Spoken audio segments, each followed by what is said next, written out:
Back in 2014, there was a very shocking deathbed confession from a man who worked in Area 51 who exposed alien life, allegedly, and showed images of supposed aliens before his passing. And the man that did this was a man that goes by the name of Bushman. A lot of you are probably aware of the situation. This isn't new information, so, you know, don't go thinking that this is brand new news. I just wanted to dig up a cold case, just see if we could dive into it, because I was interested. And Bushman, okay, he was, if I can find my notes, there's not a lot of information about him online. All that we know is he was born on July 20th, 1936, unfortunately passed away on 7th of August 2014.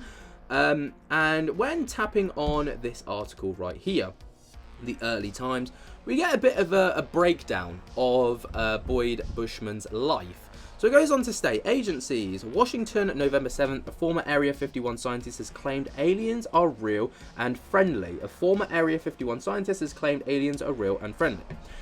Dr. Bushman made extraordinary claims in his last ever interview and showed pictures of what he alleged were extraterrestrials. He said people at the secretive US airbase are studying UFOs 24 hours a day, and that he helped develop a flying saucer technology for a major defense firm. The scientist's claims were made in a video recorded days before his death in August and posted recently to YouTube. Mr. Bushman said, with respect to the alien craft, we have American citizens who are working on UFOs 24 hours a day. We are trying to learn what they do. With respect to the alien craft, we have American citizens who are working on the UFOs 24 hours a day, former Area 51 scientist Dr. Bushman said. He said that there were two groups of aliens being studied at Area 51 military base in Nevada desert, America. Mr. Bushman claimed that the extraterrestrials are 5 feet tall and that one or two of them are around 230 years old. He added that at least 18 operate with our facility. He said there were two groups of aliens. They divide into two groups, like little cattle ranch. One group are wranglers and the other are rustlers, the stealers of the cattle. The ones that are wranglers are much more friendly and have a better relationship with us. Dr. Bushman made the extraordinary claims about the aliens on his last interview. Dr. Bushman made the extraordinary... I don't know why it doubles up everything, but he claimed that while aliens' eyes and noses are different to humans, they have 5 fingers and 5 toes on each hand and foot. He also incredibly alleged that it belongs to an outer space, are telepathic mind readers, and he basically went on to say they are able to use their own voice by telepathy to talk to you. Very interesting claim. So like I say, this isn't new news, but it's recently kind of come to the public's attention. Now, this is a little snippet of the full 32-minute documentary kind of interview. This is one of the more interesting parts of it. So we're going to take a little look at it, break it down, and see what we make of it. Rather than they would give me pieces of UFOs and I would come to my laboratories. I had the laboratories of Lockheed and every place else. So I would do that, but I would get pieces of UFOs. For example, I have 3 little pieces of UFOs down underneath the thing that looks like a quartz crystal. Notice that that is my hand, and it is giving weight. It says that it weighs 100 grams. Now, without those 3 items, when I take the UFO material away, notice that the 3 UFO items are gone. But also notice that the weight of the crystal is now 650 grams. Very interesting. The implication here is that if I were to take the pieces of UFO and put them underneath an average man's scale, he would weigh 45 pounds. Basically, they're working in anti-gravity, and therefore our effort is anti-gravity. So there's basically the idea of why he was working on it. The information that he got from the pieces of UFO craft were that it proves that there's an element of anti-gravity technology within it, which is what they were trying to reverse engineer, for anyone that kind of got a bit lost along the way. Take these same pieces of items and I go to a standard voltmeter, and notice that in my voltmeter I am getting a total voltage of 249 volts out of one rock, one piece of UFO. Not only that, but the team took a piece of UFO and connected it up like this and was able to have a complete laboratory operate for 6 months with heavy equipment. And it goes all the way up to 12 amperes. And since you didn't really get this before, here's the foot with the toes joined together. And this is a better view of the same. Now notice also, this is the body of an alien, and where we have 6 ribs that are connected together, they have 3. And the total height is less than 5 feet. Now, this is interesting. Obviously, he's showing images of these alleged bodies that they've got in Area 51 and stuff. And, you know, he's kind of breaking it down, giving us an analysis, which is brilliant. A lot of people obviously link this now to the Jamie Morrison case with the Nazca mummies. Let's watch on, because I've got some interesting things to show you after this regarding the images that were shown. And they still look like this, not like you and I. Nevertheless, so we're able to obtain both. Right, bear that image in mind. Bear that image with the alien face, right there. Bear this in mind. To obtain voltages and anti-gravity. And anti-gravity appears several ways, which is rather unique and nice. Scotty. Now, I just want to say as well, obviously, there's words coming out and there's audio, but his mouth isn't moving. I think there's a very large delay, probably in the way that TikTok have compressed the file. But if you watch the original documentary or interview, it all matches up and it all marries up quite nicely. But just in case anyone thinks that this is fake, I don't think it is. I think there's just a large kind of disparity between the length of, you know what I'm trying to say. Talked about UFOs.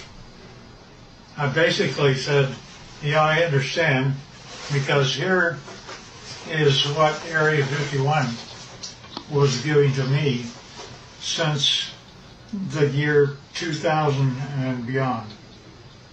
Notice it's recent, and we have one triangle, then we have 1, 2, 3, 4, 5, and we have one that's 150 feet across, if not larger.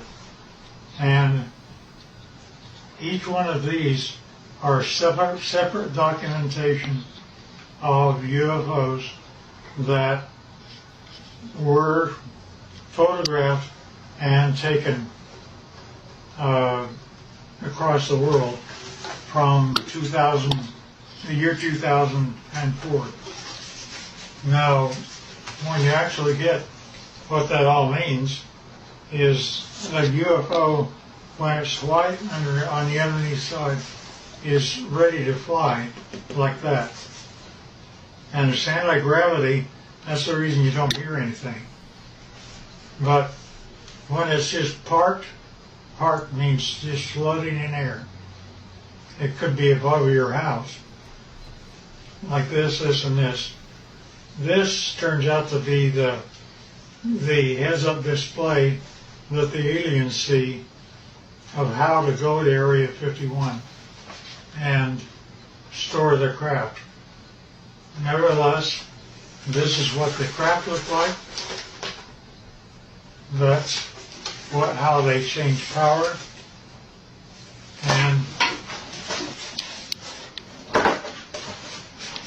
And notice that here's an egg-like thing, but it's standing on end, only because it has no gravity itself.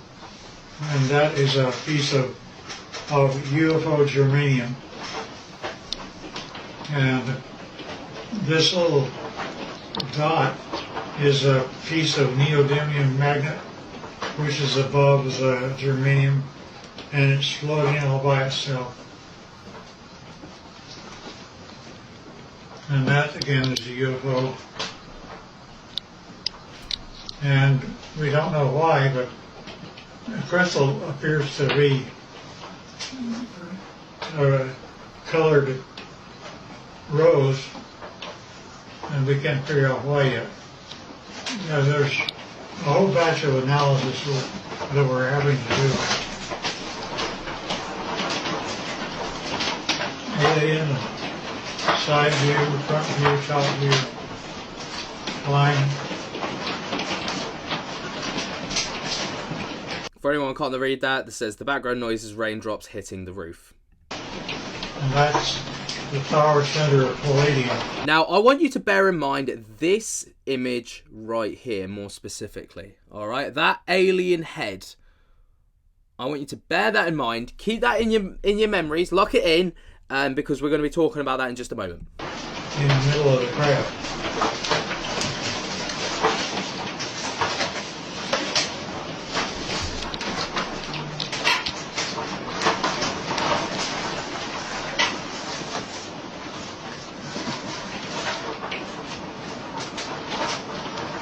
In case I missed anything.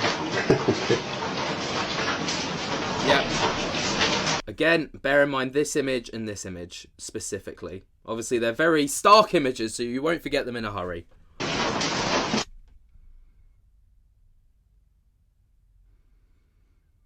Not sure what happened to the audio just there. But, so, Boyd Bushman, born 1936 in Globe, Arizona, passed away on the 7th of August in Tucson, Arizona. Okay? Unfortunate, very unfortunate. So that is the bulk of the interview. Obviously, there is an entire 32-minute one, like I've mentioned, that goes into a lot more detail about things. But here again are the images that were shown very specifically. So you can see here we've got this alien head and this alien head. And it says, a Lockheed scientist, Boyd Bushman, shows a series of photographs of an alleged alien being before his death. But Community Notes has come in clutch and says this alien was an exact match to a plastic alien toy that was being sold at Walmart prior to the interview. Alright, and if you tap on this, you can see the full breakdown, but then as you scroll down and scroll through, there were supposed to be some images that seem to have been taken away. Let me just find them over here. Here we go. So, these were the toys that were sold prior to this interview. Okay, so it says here that it was sold at a Walmart. These were the toys that were supposedly sold at that Walmart. Okay, so you've got this and this. And then when you compare that to this image right here, you can quite clearly see that there is a huge similarity between this, especially, you know, note the line, note the big eyes, the kind of flared nostrils, the line, the big black eyes, the flared kind of nostrils, the disparity in colour from across the cheeks, especially disparity in colour across the cheeks, okay?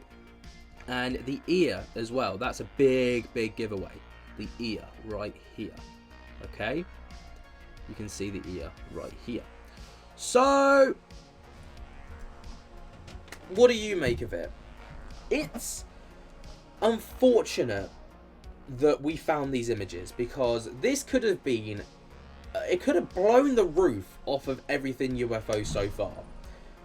But unfortunately, because of these toys being brought into question and the images being brought into question, it does bring into question everything else that he said about, you know, the craft that were witnessed, the reverse engineering, the rocks that he spoke about, where or the UFO parts, but he, like, I think he might have slipped up and accidentally said rocks instead.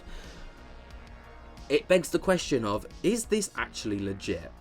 Is this guy truly a whistleblower, and were there truly things going on at Area 51, and has he exposed it? Well, I hand that over to you. Let me know your thoughts and opinions down in the comments below. While you're down there, be sure to jump scare the hell out of that like button if you haven't already. Subscribe if you're new. Tick on my little bell so you get notified whenever we upload to the channel. And until next time, guys, I hope that you have enjoyed. Cannot wait to see you in the next one, and I'll speak to you later. Peace.